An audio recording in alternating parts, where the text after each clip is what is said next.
What is going on, guys? My name is Tyron Stevenson. I am the community manager for Volition, and we are back at you with another dev chat. This one is going to be centered around our upcoming Dust Fair and a Song of Ice and Dust releases. And today I have two devs here to give us the inside details about these releases, and I'll let them introduce themselves. All right, I'll go first. I'm James, and I was missions lead for the Dust Fair pack. I'm Frank Marquardt. I'm art director here at Volition. I've been here quite a long time. It'll actually be 24 years in a week. Oh, So jeez. it's been a while. I've been here 8 years, so not quite Really? 24, but Feel yeah. like a little That's baby compared to everybody. Yeah, so let's get into the topic of the day. So Sure. we obviously are talking about Dust Fair and a Song of Ice and Dust release. Players can expect new missions, new vehicles, new weapons, new cosmetics, new challenges, as part of the expansion pass. Some of the free content, obviously, you just get the district and you get any of the discoverables, and a few cosmetics involved with those districts. But to get 100% of the new content, players will either have to purchase that DLC or have be a member of the expansion pass. And the first question is going to go to you, Frank. Can you just describe the new district and the enemies and how they were conceptualized and what was that process like? Yeah, sure. So pretty much started with what the enemies would be like. Like we knew that this area that was set aside for this particular pack was out in the desert, and we knew that it was going to be a small rural town off of Route 66 because that's actually, where our road connects off of it. But the first thing we started to do was just try to think about what would be fun visuals that we could build from. I remember just kind of thinking about, Blizzard Beach at like Disney World, where they have like a frost and ice themed for their water park. And for whatever reason, I thought, hey, that might be a fun thing to start experimenting with. And let's see if we can put ice and snow with the Dustlands. We could do so much stuff with the Dustlands. It's really an open-ended concept of what we can mess with visually, but this was basically kind of like the first ideas of what we could potentially do with it. And so our concept artists, we started giving them some prompts of, hey, let's figure out what a frost ice themed enemy would look like. On the world side, we knew that the place that we were going to be building is a ailing but not necessarily failing little rural town, and it's got an abandoned airport in it, and that became the home of the Dust Fair. The town itself, it grew over time, and so at Volition and throughout the history of the development of Saints Row, our narrative people create quite an in-depth history for things, and so we tapped into those ideas, and we wanted to expand on what Vallejo might look like. So it's not just a Route 66 town. It has this aviation history in it with that airport. And so we started to add little bits of aviation theming into a number of the Route 66 attractions that you would see as you would be passing through. We were imagining what it might be like back in the heyday of Route 66. And then, of course, Route 66 kind of dies away. What happens to the town? The town kind of starts falling apart. But then the Dust Fair comes in and it kind of revitalizes the town. And so what we have now in Vallejo, we have this town that embraces this kind of crazy Dustlander convention, and they really welcome the people that are coming into the town. And that's kind of what we wanted to do, to give people that idea that Vallejo is welcoming the Dustlanders. So the town's history is deep, but it's also kind of intense. Like it's very intensely tied in with real American history. And so passing it over to James, like, having now that Mhm. we've heard like the art side of that, I'd love to hear about generally what the narrative about, but also like mission variety that kind of like sprinkles on to like it's like the seasoning of the area as well. Yeah, I think a lot of people will be spending most of their time in Vallejo playing through the missions, and so that's a big part of this pack. And I guess without saying too much about what the story is, premise is that it is a continuation of the Dustlander story that you encounter in the main game. We really liked the theme of these LARPers that are out in the desert playing this live action role playing game that's like a mix between Mad Max and Game of Thrones. And, there's only so much you can do in a few like side missions with that.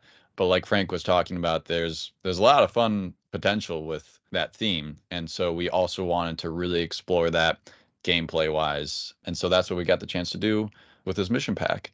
So we got to dive deeper into like kind of the lore of these people.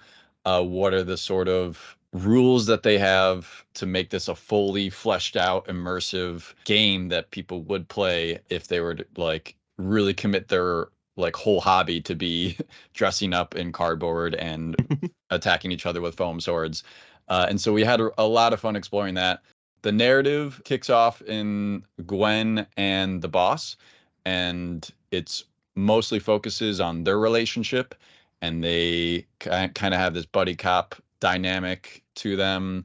And so it pairs this really silly, over the top, outlandish parody with something that is actually real and sincere, and I think is actually quite nice to see the relationship develop over the course of the missions. For the missions, kind of how we conceptualize them at Volition is we start off with these narrative boxes of like this mission kind of has to hit these narrative beats, and it kind of has to have, we want to have this kind of theme. Like base game, we had like a train heist mission, and so that gives you some kind of canvas to paint on as a content designer.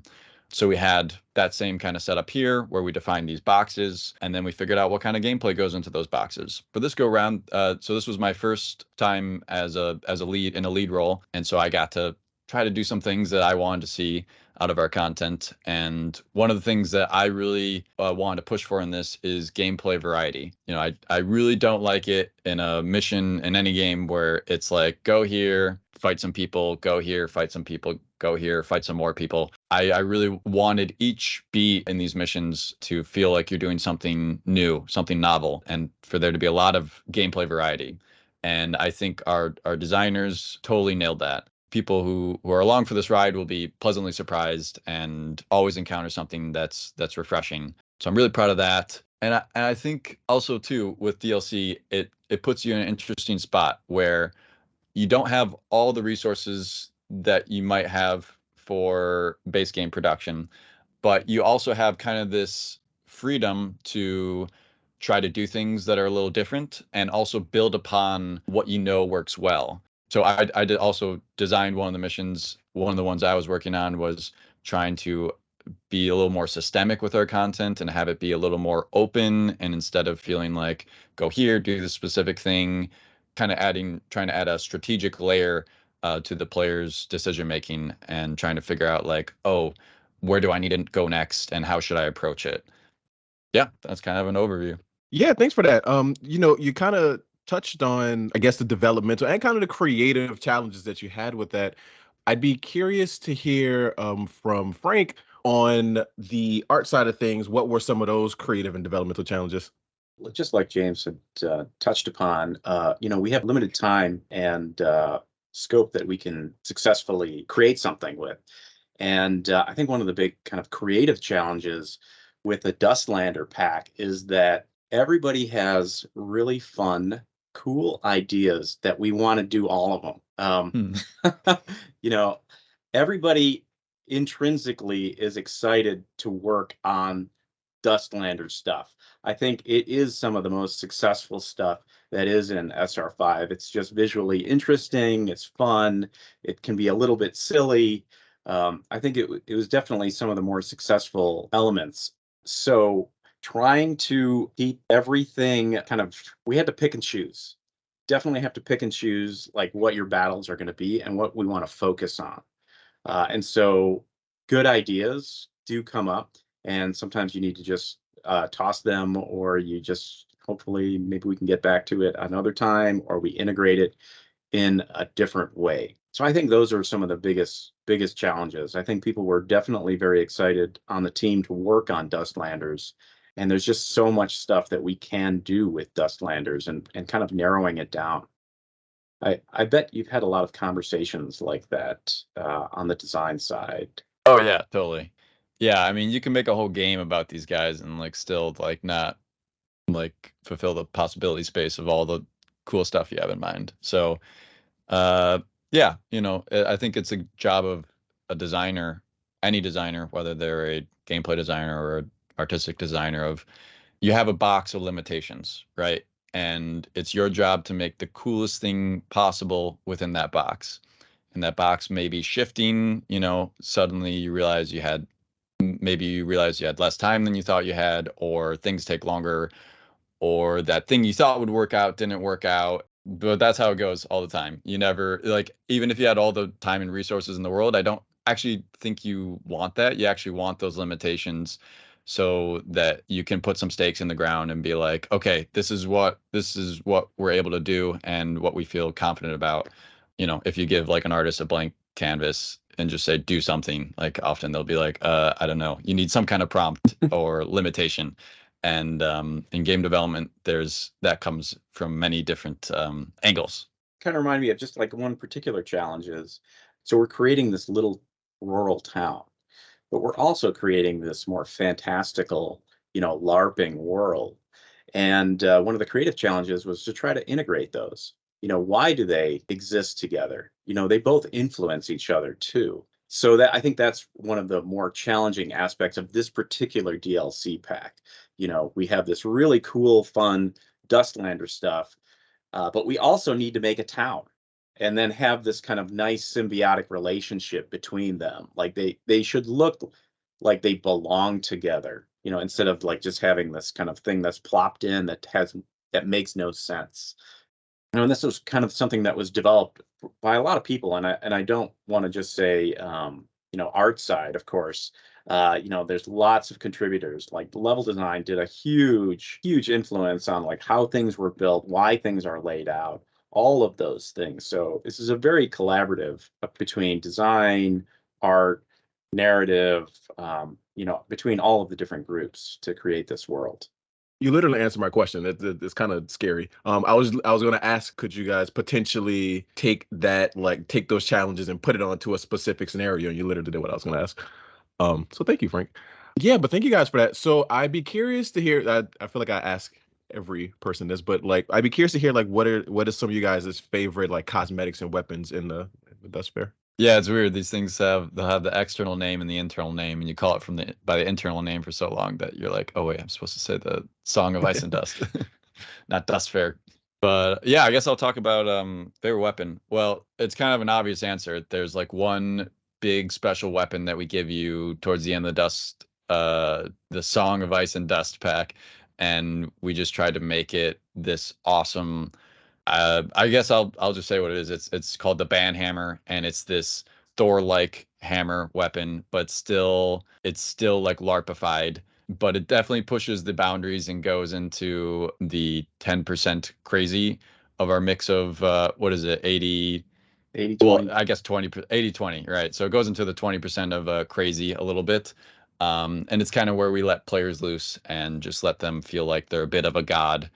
So it's Crazy. got a really nice loop to it where you can like pick off enemies from afar, and then if you start to get overwhelmed by people in your face, you slam it on the ground. And the two missions where you're using it, we specifically designed scenarios where it works really well, so you can have those really satisfying moments where you feel like you decimate the enemy. Yeah, and there's some awesome. It's easy to talk about like your own discipline, but like we have to shout out like all the other teams for sure. Like for the Banhammer specifically, the audio and the VFX, like all the things that give it that juice and that oomph, just makes it feel so fun to wield. Yeah, definitely Banhammer. That's the premier weapon.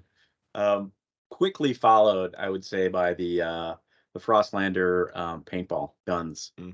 Oh yeah. They are very satisfying. I think that's something new as well.